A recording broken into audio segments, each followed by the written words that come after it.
বাংলার মধ্যে সবচেয়ে সেরা সরস্বতী পূজা আমাদের এই কুলবেড়িয়াতে অনুষ্ঠিত হচ্ছে আমাদের পবিত্র মণ্ডলের নেতৃত্বে এবং মা কালী সংঘের সদস্যদের ব্যবস্থাপনায়।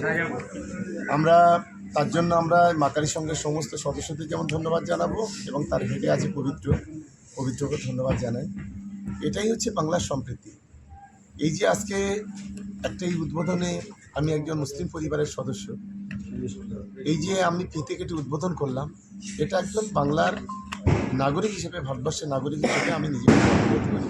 এটাই হচ্ছে বাংলা, আর এটাই হচ্ছে বাংলার ঐক্য, বাংলার সম্প্রীতি।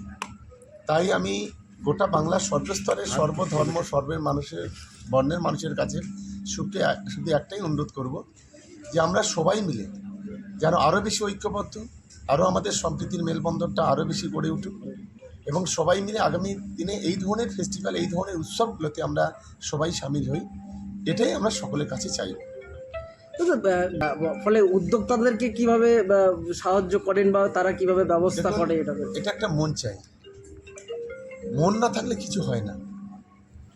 দেখবেন অনেক মানুষ আছে গরিব, কিন্তু তাদের মনটা অনেক উদার। অনেক ছেলেরা আছে গরিব, তাদের যে লক্ষ্য, যে উদ্দেশ্য, যে টার্গেট, যে ফুলফিল করার জন্য তারা অক্লান্ত পরিশ্রম করে এবং সেই ক্ষেত্রে সাকসেসফুল হয়। তেমনি করে মা কালী সংঘ এবং সঙ্গে সঙ্গে পবিত্রা যারা আছে, তাদের যে মানসিকতা, এটাকে আমি স্যালুট করি। তাদের উদ্যোগটা, নিয়তটা ঠিক ছিল বলে তারা এত বড় একটা কর্মসূচি, এত বড় একটা উৎসব তারা করতে পারছে।